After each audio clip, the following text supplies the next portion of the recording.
Baik, Bismillahirrahmanirrahim. Assalamualaikum warahmatullahi wabarakatuh.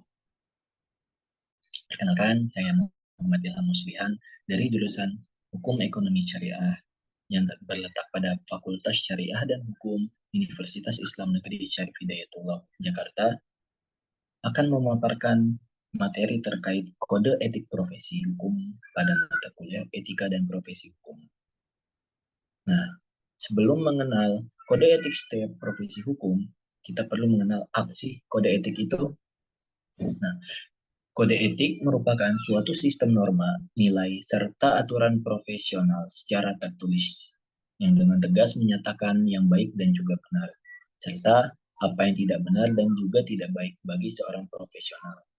Nah, norma-norma yang diatur dalam kode etik ini, jika kita telaah, merupakan norma-norma yang berasal dari dalam lingkungan organisasi profesi itu sendiri, yang tidak dipaksakan dari luar. Sehingga kode etik memiliki kekuatan mengikat bagi profesi tersebut yang tidak dapat mengikat masyarakat secara umum dan berlaku ke dalam. Kode etik juga merupakan bagian dari hukum positif tertulis yang tidak perlu kita ketahui bahwa kode etik profesi tidaklah sama dengan undang-undang. Nah, keberlakuan kode etik profesi semata-mata berdasarkan kesadaran moral anggota profesi. Berbeda dengan undang-undang yang bersifat memaksa dan dibekali sanksi berat bagi yang melanggar. Seorang ahli profesi yang melanggar kode etik profesi menerima sanksi dan denda dari induk organisasi profesinya. Sedangkan pelanggaran terhadap aturan hukum atau undang-undang dihakimi atau diadili oleh lembaga peradilan yang berwenang untuk itu. Nah, selanjutnya yaitu ada profesi hukum. Nah, yang pertama nih, dari profesi hukum, yaitu adalah hakim. Hakim adalah pejabat umum yang diberikan wewenang untuk dapat mengadili, memutuskan perkara-perkara yang tidak bertanggung jawab, dan memimpin perkara hukum yang diajukan ke pengadilan dan mahkamah. Itu profesi yang pertama. Nah, yang kedua, itu ada jaksa. Jaksa adalah pegawai pemerintah dalam bidang hukum yang bertugas menyampaikan dakwaan atau tuduhan di dalam proses pengadilan terhadap orang yang diduga telah melanggar hukum. Yang ketiga, pengacara. Pengacara juga biasa disebut sebagai seorang advokat. Nah, atau kuasa hukum. Dalam praktik dikenal juga dengan istilah konsultan hukum. Nanti sebenarnya ada lagi bagian konsultan hukum di bawah. Nah, ini berarti seseorang yang melakukan atau memberikan nasihat dan pembelaan. Nah, pembelaan di sini bermaksud dengan mewakili bagi orang lain yang berhubungan dengan penyelesaian suatu kasus hukum. Selanjutnya yaitu ada terkait polisi. Polisi ini bertanggung jawab untuk menjaga ketertiban dan keamanan pemerintah dan masyarakat, menegakkan hukum dan mencegah ungguh, menyeleksi serta melakukan penyelidikan aktivitas kriminal, hukum pidana dan perdata. Yang kelima yaitu adalah notaris, orang yang memiliki kekuasaan khusus sebagai subjek hukum.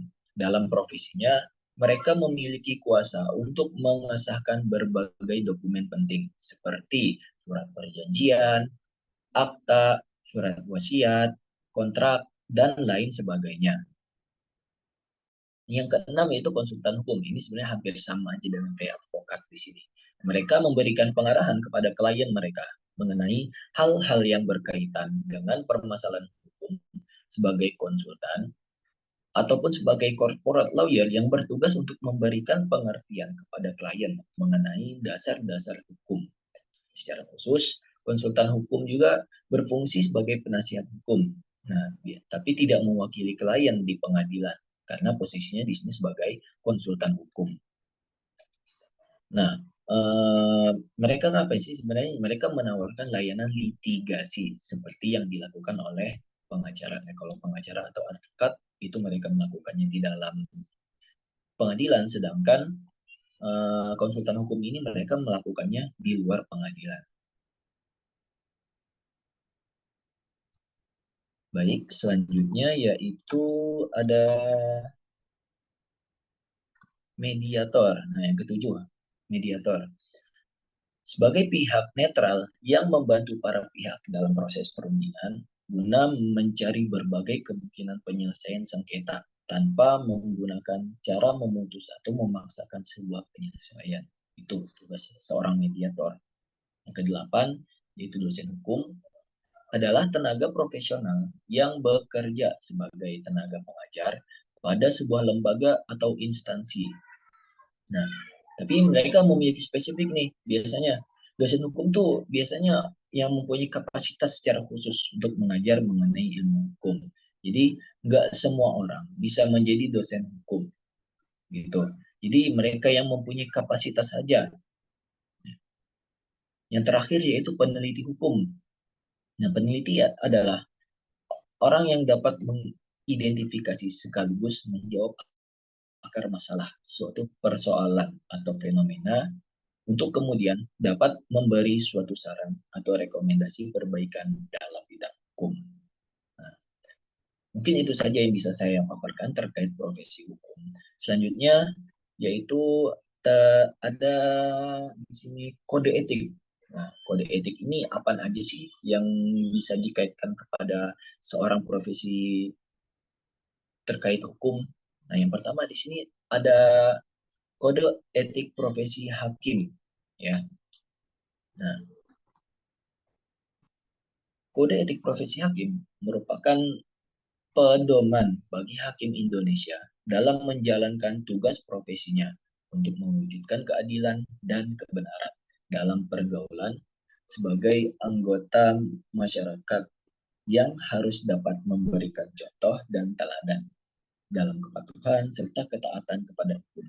Nah, kode etik hukum ini sebagai suatu perangkat norma etik bagi hakim dalam pelaksanaan tugas serta fungsi. Nah, fungsinya untuk apa ini serta tugasnya? Menerima, memeriksa, mengadili, dan menyelesaikan perkara. Nah, kode etik ini juga membuat norma-norma etik bagi hakim dalam tata pergaulan di dalam dan di luar instansi. Saat hakim menjalankan tugasnya, nah, dibatasi oleh norma hukum yang berlaku serta harus dipatuhi sesuai ketentuan etika profesinya yang terdapat dalam kode etik profesi hakim. Nah, setiap hakim juga mempunyai pegangan terkait tingkah laku yang harus dipedomaninya, yang mana merupakan nilai yang terkandung dalam kode etik dan pedoman perilaku hakim. Nah, kode etik profesi hakim ini berdasarkan berprinsip berpedoman pada Undang-Undang Nomor 18 Tahun 2011 tentang perubahan atas Undang-Undang Nomor 22 Tahun 2004 tentang KJ. Nah, ini ya, diimplementasikan dalam 8 aturan perilaku. Nah, di sini seorang hakim mereka harus memiliki jiwa-jiwa berikut: berperilaku adil, mereka itu harus adil, tidak membandingkan ya sebab seseorang berbagai macam pihak, mereka harus setara, jujur. Yang kedua, berperilaku arif dan bijaksana, bersikap mandiri, terus ada berintegritas tinggi, bertanggung jawab, nah, menjunjung tinggi harga diri dan berdisiplin tinggi. Nah, sebenarnya antara kode etik profesi hakim dan hampir semua kode etik setiap profesi hukum gitu. Nah, ini memiliki ciri khas sifat yang harus sama sebenarnya. Cuman didasarkan atas dasar hukum yang berbeda aja. Kayak di sini Undang-Undang Nomor 18 Tahun 2011 tentang perubahan atas Undang-Undang Nomor 22 Tahun 2004 tentang KY. Sebenarnya isinya sama, hampir semuanya menjunjung pasti harus berperilaku adil, harus berperilaku jujur, harus arif dan bijaksana, harus mandiri, harus berintegritas. Pada intinya semua setiap profesi gitu ya, mereka harus memiliki integritas yang tinggi gitu. Kalau misalnya dia berintegritas tinggi, nah di situ dia akan menerapkan semua sifat yang ada seperti adil, jujur, arif, dan bijaksana dan yang lain-lainnya. Itu pada utamanya integritas itu yang harus diutamakan. Jika dia mengingat integritas dia sebagai seorang hakim yakin, maka dia akan mengingat seluruh hal yang harus dilakukan dan hal yang tidak boleh dilakukan oleh seorang profesi hukum. Nah, inilah etika berperilaku. Nah, sikap dan perilaku yang didasarkan kepada kematangan jiwa yang diselaraskan dengan norma-norma yang berlaku di dalam masyarakat. Implementasi kode etik dan pedoman perilaku hakim dapat menimbulkan kepercayaan atau ketidakpercayaan masyarakat kepada putusan pengadilan. Pada akhirnya, kode etik dan pedoman perilaku hakim ini merupakan panduan keutamaan moral bagi hakim, baik dalam menjalankan tugas profesinya maupun dalam hubungan kemasyarakatan di luar kedinasannya. Selanjutnya yaitu di sini ada kode etik jaksa. Ya. Nah, kode etik jaksa dalam menjalankan kewenangannya, jaksa memerlukan suatu tata laku, tata pikir, dan tata kerja yang memuat mengenai nilai dan norma sosial lainnya. Selain norma hukum ya tentunya, pembakuan terhadap nilai ini dilakukan dengan penerapan kode etik jaksa. Sama halnya dengan profesi hukum lainnya dalam menjalankan profesi jaksa. Nah, dalam menjalankan profesi jaksa, jaksa itu memiliki kode etik yang dalam institusi kejaksaan dikenal dengan istilah kode perilaku jaksa. Di samping adanya standar minimum profesi jaksa. Kode etik jaksa berguna untuk menjamin mutu profesi jaksa ini di dalam pandangan masyarakat, gitu ya. Jadi masyarakat pasti bakal menilai lah seorang jaksa dari kode etiknya. Kode etik jaksa merupakan regulasi mutlak yang dibuat oleh organisasi profesi jaksa yang akan berlaku pada diri jaksa itu sendiri. Sehingga dalam penyusunannya dilakukan secara mandiri tanpa intervensi pihak lain. Nah, dalam menciptakan jaksa yang memiliki integritas, kepribadian, dan disiplin tinggi dalam melaksanakan tugas penegakan hukum dalam rangka mewujudkan keadilan dan kebenaran, maka pemerintah Indonesia mengeluarkan kode perilaku jaksa. Nah, ini dasar hukum bagaimana kode etik jaksa. Sebagaimana tertuang dalam peraturan Jaksa Agung RI nomor nomor 14 gitu ya. Garis miring A garis miring JA Jaksa Agung garis miring 11 bulan 11 garis miring 2012 dikeluarkan pada tahun 2012 tentang kode etik jaksa. Peraturan Jaksa Agung RI ya, nomor 14. Nah, di dalam peraturan tersebut dituangkan hal yang harus dilakukan jaksa dalam menjalankan profesinya agar tidak keluar dari hakikat etika perilaku jaksa di antaranya. Yang pertama, seorang jaksa itu tentu harus berintegritas tinggi, sama seperti jaksa itu harus memiliki integritas.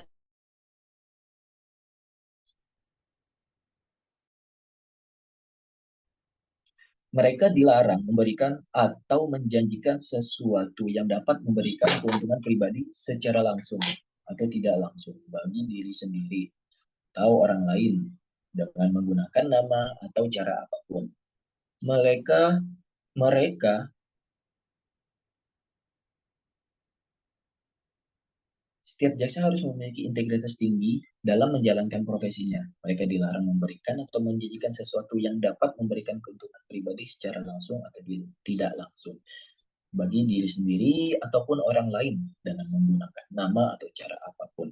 Nah, mereka juga harusnya ya melakukan pemufakatan secara melawan hukum dengan para pihak dalam yang terkait dalam penanganan perkara. Tentunya kalau misalnya ingin lebih lanjut sebenarnya ada do and don't, maksudnya yang harus dilakukan dan yang harus dilakukan oleh seorang jaksa. Nah, tapi itu nanti akan dipaparkan lebih lanjut. Yang kedua yaitu ada berperilaku adil dan jujur. Nah, jaksa ini tidak diperbolehkan. Nih yang pertama, salah satu contohnya ya. Mereka itu tidak diperbolehkan meminta dan atau menerima hadiah. Nah, hadiah ataupun apa? Ataupun keuntungan dalam bentuk apapun. Jadi kalau misalnya seorang jaksa diberikan sesuatu hadiah oleh klien ataupun oleh seseorang dari pihak lawan maupun dari pihak yang dia bantu. Nah, itu tidak diperbolehkan karena dalam hal ini harusnya jaksa berada di posisi oposisi. Gitu ya. Nah, dia tuh eh, karena menangani perkara, mereka juga jadinya nggak boleh mempunyai kepentingan pribadi gitu atas perkara yang dia tangani gitu, ataupun mempunyai kepentingan keluarga sama. Jadi dia nggak boleh mementingkan kepentingan keluarga dia kalau misalnya keluarga dia terkena sebuah perkara kasus gitu ya, terkait hukum. Nah, mereka juga nggak boleh secara langsung eh, merekayasa fakta-fakta hukum dalam penanganan perkara. Nah, oleh karena itu, mereka dituntut untuk berperilaku adil dan jujur. Itu ya, tuh, kode etik kedua dari seorang jaksa. Nah, yang ketiga, bertanggung jawab dan berdisiplin tinggi. Mereka seharusnya bertanggung jawab dalam hal apa? Menggunakan kewenangannya untuk melakukan penekanan secara fisik ataupun psikis. Mereka juga harus berdisiplin dalam menggunakan barang bukti atau alat bukti yang patut diduga telah direkayasa atau dipercaya telah didapatkan melalui cara yang melanggar hukum. Setiap orang yang melanggar hukum justru harus didisiplinkan. Nah, jaksa ini salah satu tugasnya itu yaitu mendisiplinkan orang-orang yang melanggar hukum. Jadi mereka harus adil tadi, jujur. Mereka harus menyatakan dengan pasti siapa saja yang salah, siapa saja yang benar. Mereka nggak boleh merekayasa tuh, ya. Bukti yang udah ada, ya kalau bisa dari contoh kasus sekarang banyak lah gitu yang merekayasa barang bukti. Gitu. Mereka juga memberikan perintah yang dilarang memberikan perintah yang bertentangan dengan norma hukum yang berlaku. Tentu itu hampir semua orang juga pasti tidak diperbolehkan memberikan perintah bertentangan terkait norma hukum yang berlaku. Enggak, sekalipun memang ada ya, pasti kemungkinan langsung dicopot sih posisinya dari profesi tersebut. Yang keempat yaitu perilaku arif dan bijaksana. Nah, profesionalisme jaksa ini penting untuk menunjukkan keberhasilan institusi lembaga kejaksaan. Hal ini semata-mata bertujuan untuk menjaga harkat dan martabat jaksa, sekaligus untuk menjaga rasa percaya masyarakat terhadap aparat penegak hukum di Indonesia. Nah, kode etik inilah yang dapat menyeimbangkan dan memfilter hal buruk guna mengarahkan seorang profesional jaksa menuju tindakan yang sesuai moral, sehingga menciptakan jaksa yang memiliki integritas kepribadian dalam melaksanakan tugas penegakan hukum. Nah, selanjutnya, yaitu yang ketiga, ada kode etik advokat atau pengacara. Nah, advokat normalnya mendampingi dan memberikan bantuan hukum kepada kliennya pada saat pemeriksaan di kepolisian. Nah, pada saat apa aja? Nah, yang pertama, biasanya pasti di pemeriksaan di kepolisian nih. Yang kedua ada pemeriksaan di kejaksaan dan yang ketiga ada pemeriksaan di pengadilan. Nah, ketika seorang advokat berprofesi sebagai advokat, mereka harus menaati kode etik profesi mereka yang telah diatur dalam Kode Etik Advokat Indonesia yang telah disahkan pada tanggal 23 Mei 2002. Nah, sebenarnya dalam Kode Etik Advokat ini, pemerintah itu tidak turun langsung mensahkan, tetapi Kode Etik Advokat ini disetujui oleh berbagai macam organisasi advokat yang ada, gitu ya. Nah, dari kode etik tersebut menerangkan berbagai macam bab gitu ya. Sebenarnya banyak babnya, tapi ini cuma saya paparkan beberapanya aja. Salah satu contohnya. Yang kedua, bab bab kedua nih tentang kepribadian advokat pada pasal 3 gitu ya. Ini sama terkait hal yang harus dilakukan dan hal yang tidak boleh dilakukan.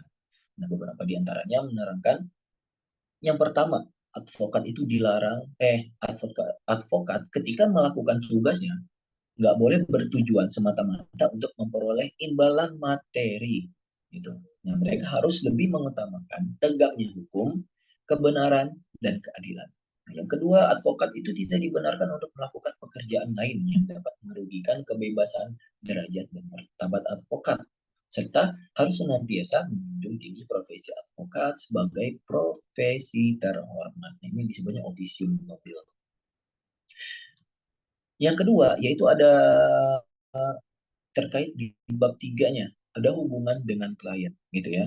Terkait hubungan dengan klien, di sini ada pada pasal 4 menyebutkan advokat itu tidak dibenarkan menjamin kepada klien bahwa perkara yang ditanganinya akan menang. Nah, kalau misalnya dia menyatakan akan menang, itu berarti kemungkinan ya, apa ya, ada kemungkinan dia berarti sudah ada jalur dengan orang dalam gitu misalnya. Sudah ada main belakang gitu.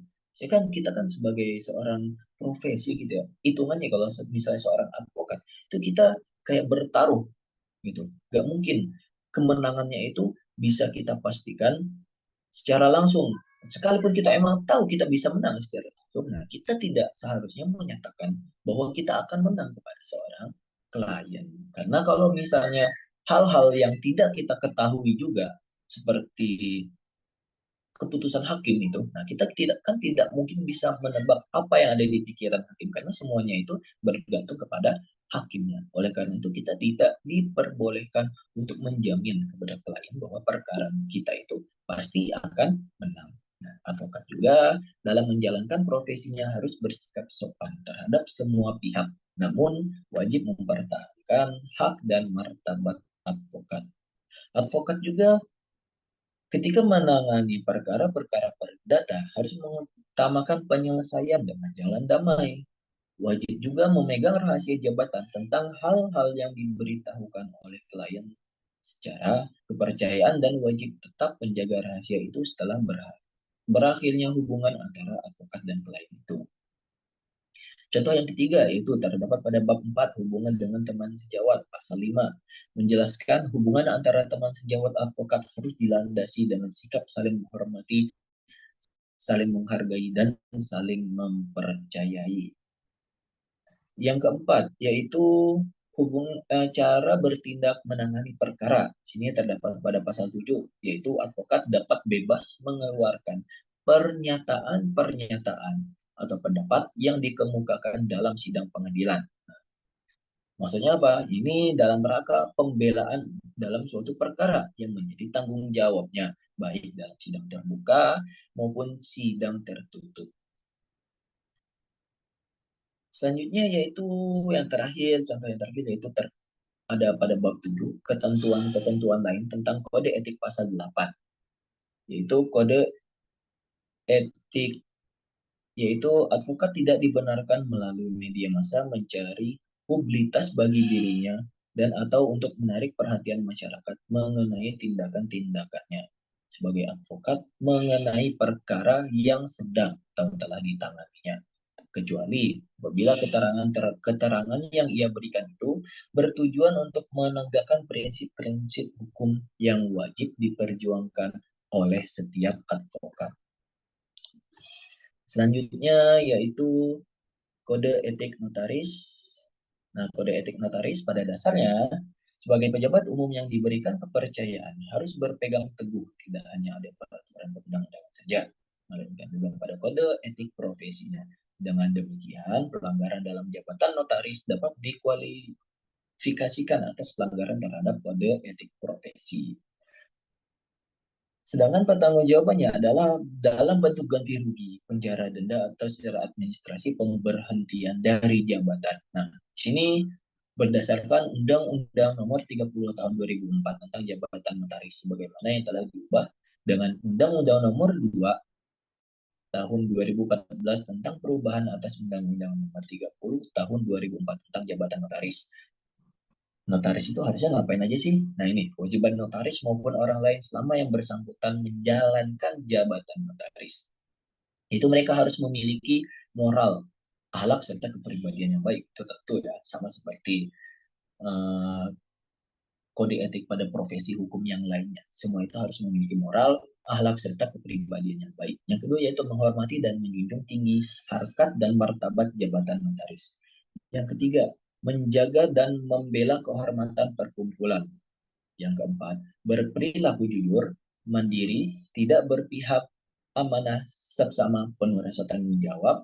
berdasarkan peraturan perundang-undangan dan isi sumpah jabatan notaris.